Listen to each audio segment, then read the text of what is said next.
The Friday Inside Corner starring JP Morosi live in the flesh. I love this. What a treat. Good morning to you. Thank you, Lauren. Starring loosely. But Air quotes? Yes. But I am very glad to be here in New Jersey. And if any drivers out there have noticed a very confused-looking Midwesterner driving a minivan with Michigan plates, that's me. 10 and 2. Exactly right. That's me. I'm doing your showcase game this weekend because you're at a wedding. Do you dance at weddings, yes or no? Of course. I mean, you have to. In the middle of the dance floor, JP Morosi. Who knew? I will see Masyn Winn there. Lars Nootbaar officially on the injured list. Masyn Winn off a 3-game hit. He'll be at Busch, and he wears 0. Is that right? Yes, number 0. Why? Because it's closest to 1? I think so. I think that's we'll go with that as the explanation. But the key thing, Lauren, with Masyn Winn, StatCast had better be ready. Because this man has got a tremendous throwing arm at shortstop. Masyn Winn, it's very exciting for the Cardinals. We saw the number of prospects they brought into the deadline, 10 different players, a lot of them in the high minors. He is their #1 prospect.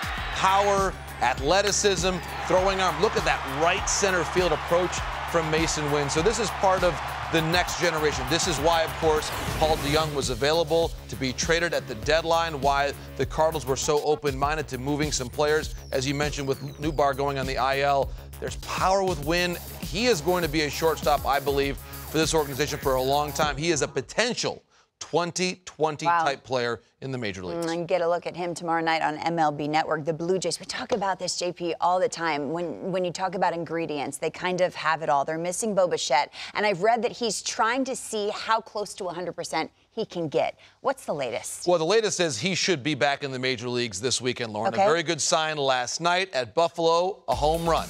And so when we talk about lower body, when Bo Bichette is able to really launch the ball and drive the ball again, that's an excellent sign for the Buffalo Bisons, and of course now for the Toronto Blue Jays. There's the home run to right field, of course. Packed there, by the way. Yeah, oh, they're there to see him. Of course, that was a place where Bo Bichette was playing during the pandemic. The Jays were playing there, so that bond is there very strongly.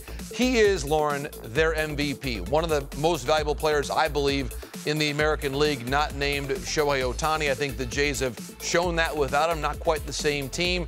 He carries this organization. So I think this offseason we'll talk a lot about where his future might go and potentially getting signed long-term. He's the guy they have to lock up long-term, if it's my opinion. And I think Dero made a great point about how well the Mariners are charging right now. It's going to be a great battle down the stretch, Jays and Mariners. If you're dreaming of October and you're the Blue Jays, how are you setting up that rotation? Is it Kevin Gausman at the top? I think so. Gausman 1, Berrios, who's had a great year, probably is game 2. And if you're on the road, Kikuchi's been good. Yeah, exactly, because it's a wild card series, maybe go Kikuchi in game 3. Hyun-Jin Ryu has also been very good for the Jays since coming back. So you have a wedding tonight, the Nationals Phillies, the Little League Series. What excites you most about this? I love the way that when you're around the major league players, Lauren, they all get transported back to who they were when they were 11, when they were 12. You think about all the stars of today. They were once Little League stars as well. You think about Aaron Nola in the state of Louisiana. He grew up playing Little League there. There's Aaron from Baton Rouge,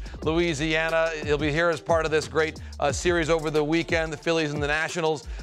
You think, too, about the rest of the group, all these young players there. C.J. Abrams from Alpharetta, Georgia. I love this picture as a young kid, of course, growing up and dreaming of playing in the major leagues in a stage like this at Little League Classic. Dominic Smith as well from the great state of California. There's young Dom growing up, loving the game and what he's done now playing for the Nationals. As we talked about how good the Nationals have been since the All-Star break, one of the very best teams in Major League Baseball. And there he is, Trey Turner, Lake Worth, Florida. He looks the same. He does look the same, Lord. And certainly Trey Turner, who knew back then that he would one day be a hero for manager Mark DeRosa on Team USA at the World Baseball Classic. But Lauren, this event to me celebrates the soul of the game. We talked about this earlier in the week, how baseball is now, and the commissioners talked about this during the week, it is now once again the most played sport among kids 12 and younger in our country. And there's no better place to celebrate that than at the Little League Classic. We look at the draft every year.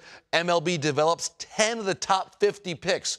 We're graduates of MLB develops, the diversity-focused program that we've got here in the U.S. And I want to have a shout-out here, a great story written by Anna Lively at MLB.com about Stella Weaver and Nolensville, Tennessee. Stella Weaver, the 22nd girl to play in the Little League Baseball World Series. The nickname of Nolensville, Tennessee, Lauren, fittingly, Stella and the Fellas. Stella and the Fellas. Stella and the Fellas. Go, A great story by Anna there. Pretty darn awesome. Yes. My first Little League game, I ran to third first. That did not. You figured it out, though, Lauren. You got here to the big leagues. I eventually got home. You know what I mean?